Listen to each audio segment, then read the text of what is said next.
though. This is a really important drive, and we often talk about teams scripting plays to start a game. A lot of them script to start the second half, too, and they're scripting something that they expect to get them into the end zone and back into this game. We'll see if that script is a good one for them. Got it. 11.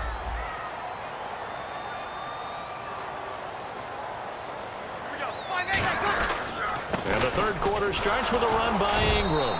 And he is met at the line of scrimmage, and he goes down right there. Call it no gain on the play, and it'll be second down.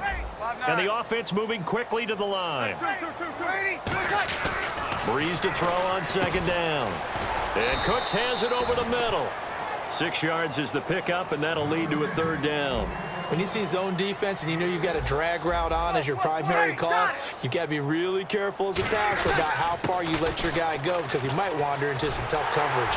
And he's able to get the first before he's taken down at the 36. But just 4 yards on the pickup, but that's good enough to extend the drive. And they're going to speed things up here. Back to the ground, this time with Ingram. And he is going to lose yardage here. It's a loss of a yard there, and now second down. Well, Brandon, so much for halftime adjustments. They still can't get anything going on the ground. It may be time to loosen things up and start flinging it around a little bit. Kobe Fleener, the tight end, his intended target, and it's third down.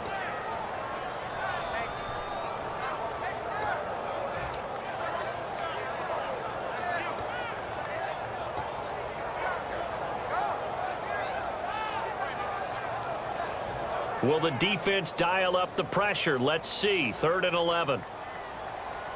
Ready, here we go. On play action, it's Breeze. It's complete to Fleener. And he's finally taken down, but not before getting across midfield and across the 45-yard line. And the game just keeps evolving. Big guys running those corner routes, so difficult to cover.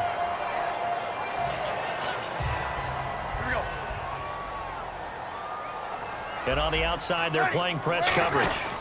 Back to the running game. It's Ingram. And he'll be brought down at about the 42. Give him a couple on the carry there. 2nd and 8. And now they're in the hurry-up. Tough day, tough sledding right there, and it's been that way the entire game. Not a whole lot of room to ramble for him. Yeah, you're right. It's been that way all afternoon. Didn't get a whole lot better there. And the Jags have 5 in the secondary here on 3rd down. But not a big gain with that play, but what they're doing. And his pass is intercepted for the 4th time today.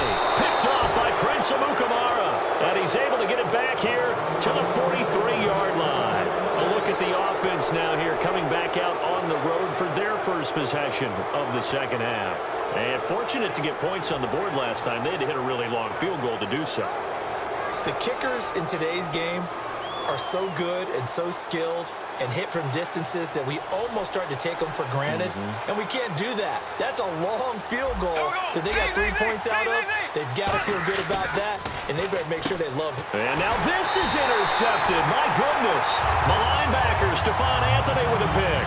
And to the 43. So down inside the 45 to the 43-yard line. That's where they'll take over.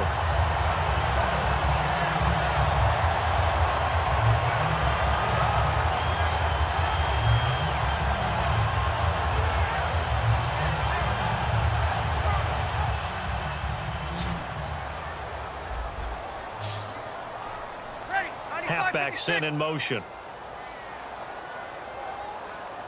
Kill.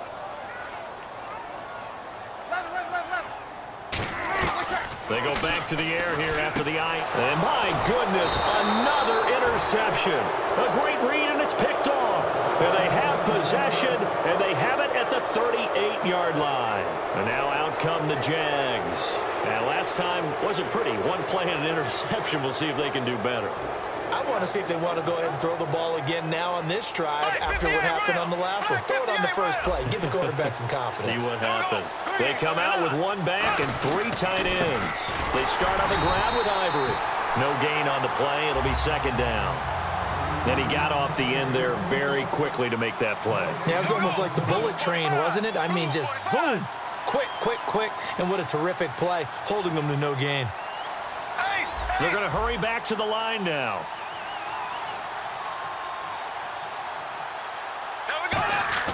On second down, here's Bortles. And it's a short one here, complete to the tight end. 8 yards on the completion, but now they face third down. And there's a completion to the tight end. And look at the size of these players nowadays. At that spot, 6'4", 6'5", and up.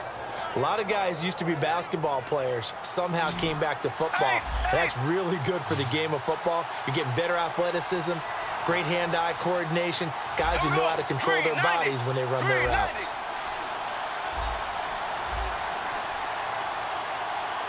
Time running out here on the play clock. Looks like a nickel set here defensively on 3rd and 2.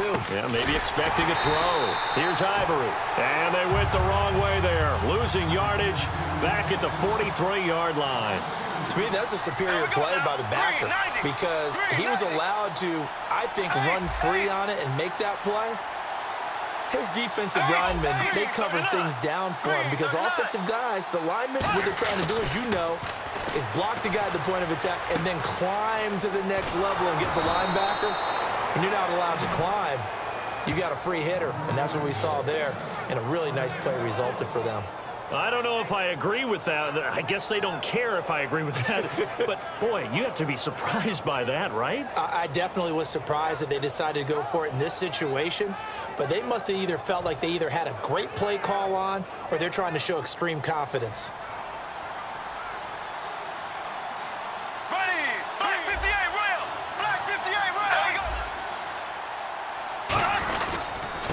Play now for Ivory. And he's going to be met at the line of scrimmage and taken down. Officially no gain.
Shift together here from the D-line.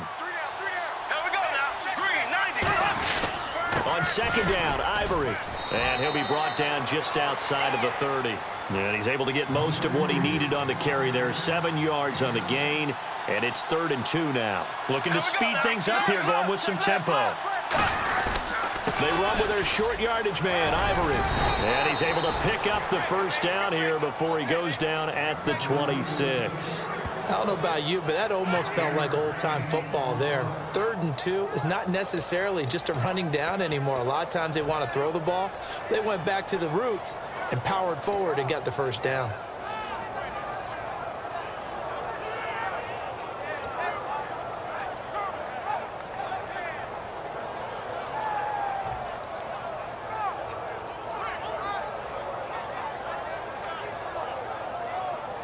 Offense walks to the line for play number 7 of the drive. Bortles now on first down. And he's going to be intercepted a 3rd time. A great read, and it's picked off. And a big turnover there as his guys will get the football back. Now the Saints, they trot their offense out here. And following the interception, just any interception, are you a little bit more cautious when you start that next drive, or no, you just throw that out the window?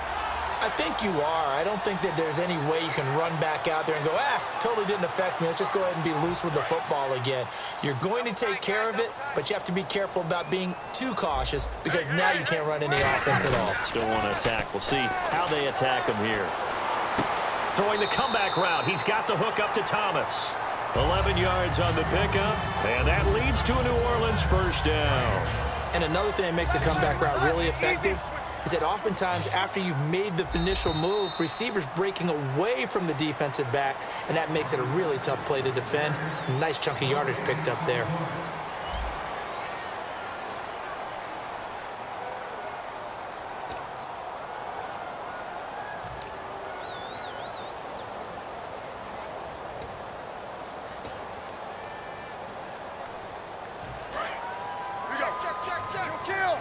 Looking to jam the receivers at the line here. Press coverage look defensively. Breeze hands to Ingram. They'll only get a couple up to about the 30. Some of the most unselfish players on any football team, defensive tackles, because we ask them to just eat up blocks and allow other people to make tackles.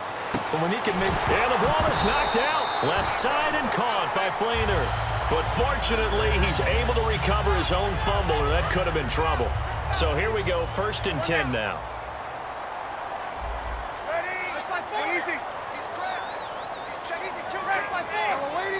They come up with one back. That's Ingram. And he'll get it up the middle.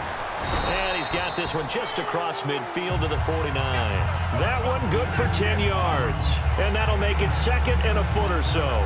Really tough drive, but that run help salvage something there, because now there's something positive that came out of it. They got to see good blocking, good push by the offensive line, wide receivers trying to get involved, a good run by the back, and now maybe it'll be a catalyst for them to look at going forward, watching it on tape.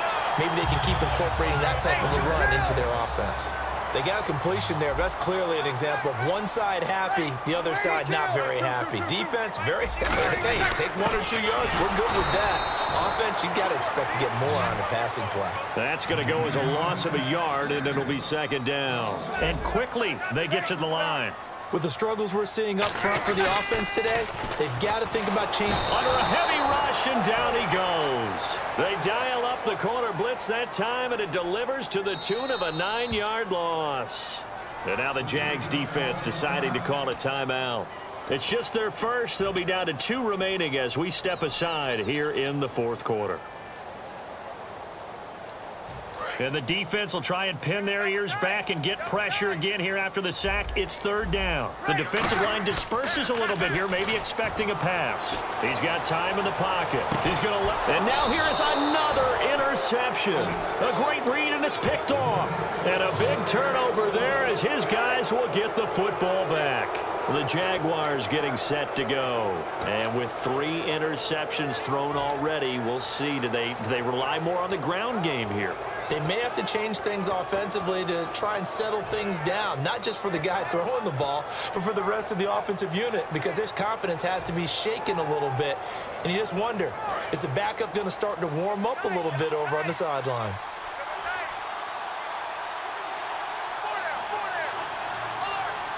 Possible run anticipation here as the D-line sandwiches together. This is Ivory, and he'll go down after losing yardage at the 10. It's a loss of a yard there, and now 2nd down.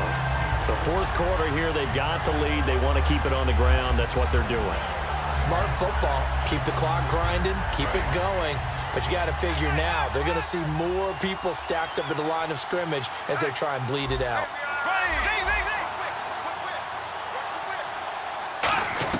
Bortles to throw on 2nd down. Firing quickly here, and that's complete. Only 3 yards on the catch. It's 3rd down. Well, clearly one of his advantages as a passer is his height. Sit back in the pocket, fired over the middle. That makes things tougher defensively, doesn't it? It really does, because your goal is to move the quarterback off his initial spot when he gets his drop back completed.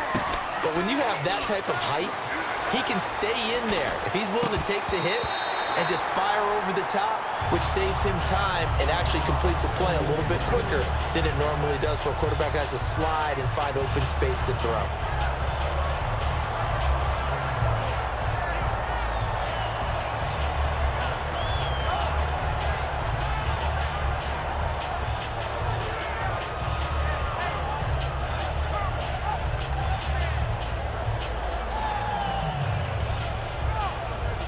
Here's Brad Nordman now, standing about a yard deep in his own end zone.